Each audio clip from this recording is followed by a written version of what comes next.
तुम्ही ताई कशासाठी आले होते माझ्याकडे? याला काय प्रॉब्लेम होता? सर याला कफाचा खूप प्रॉब्लेम होता. काय व्हायचं ते सगळं मला सांगा.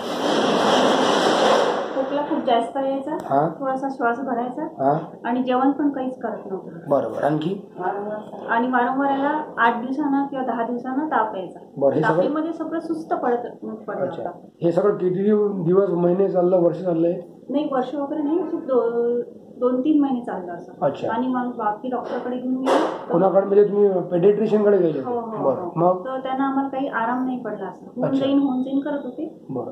त्याच्यामुळे या नेहमी आजारी पडण्याच्या त्रासामुळे याच्यावर काय परिणाम झाला होता? हा कोणासोबत जास्त बोलायचं नाही, सुस्त बसला राहायचा, खेळणं पण याचं पूर्ण कमी झालं होतं. अच्छा. आणखी? आणि आम्हाला असं वाटायचं आता हा म्हणजे काय करेल बा, अशी भीती वाटायची.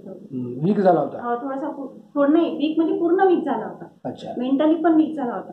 मेंटली वीक म्हणजे असं जास्त कोणासोबत मिसळणं नाही वगैरे, कारण तो आजारी राहत होता ना, तसा कमजोर झाल्यासारखं. बरं. मग तुम्ही होमिओपॅथी मेडिसिन माझ्याकडे जेव्हा सुरू केली त्यानंतर काय फरक पडत गेला? त्याच्यानंतर हा पूर्ण चेंजेस झाला, पूर्ण झाला चेंज. काय चेंज झाला? म्हणजे जेवण, खेळणं वगैरे, स्कूलमध्ये जाणं, सगळं व्यवस्थित असं थोडं. आणि याचा जो आजार होता, सर्दी, नेहमी ताप येणे, खोकला होणे, श्वास घेण्यात त्रास, आता कसा आहे? तो पूर्णपणे बंद झाला. आता त्याला काही त्रास नाही? तो काहीच त्रास नाहीये. अक्षरशः आता आईस्क्रीम वगैरे डेली खात आहे. अगोदर काय खाल्ल्यानंतर त्रास व्हायचा? थोडी आईस्क्रीम खाल्ल्यानंतर त्रास व्हायचा? थोडी आईस्क्रीम, माठातलं पाणी जरी पिलं तरी त्याला त्रास नाही. माठातल्या पाण्याला त्रास व्हायचा? आणखी? आणि शिंका वारंवार खूप शिंका येत होत्या. आणि रोज आंघोळ तर बिलकुल करूच नव्हता शकत, रोज. अच्छा. मग किती दिवसात आंघोळ घालायची त्याला? त्याला आम्ही बरेच 15 दिवसांना, 8 दिवसांना असं. आणखी कशाचा फरक पडायचा याच्या तब्येतवर? वातावरणाचा वगैरे? वातावरणाचा तर पडायचा, पण तसंही म्हणजे थोडस जरी वातावरण चेंज झालं. थंड काही खाऊ शकत नव्हतं? नाही, काहीच नाही. आता यावर्षी आईस्क्रीम किती खाल्ली? यावर्षी दिवसातून 2 वेळा. 2दा? दिवसातून 2 वेळा, फ्रुटी दिवसातून 3-4 वेळा. आणि चिडचिड पण खूप करायचा. अच्छा. आता कसं आहे मग? आता पूर्ण नॉर्मल आहे.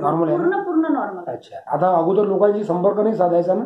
नाही करायचा जास्त. आता कसा संपर्क यायचा? म्हणजे त्याला आवडायचं जाणं वगैरे, पण आता पूर्ण टोटली हा खेळायला जातो बाहेर वगैरे, आणि शेजारी पण जातो.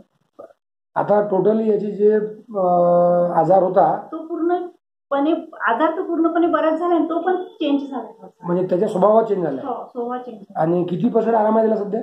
100, आपण 100 पैकी विचारलं तर? 70%. बरं आहे. ठीक, ओके. तुम्हाला किती % आता विश्वास आहे होमिओपॅथीवर?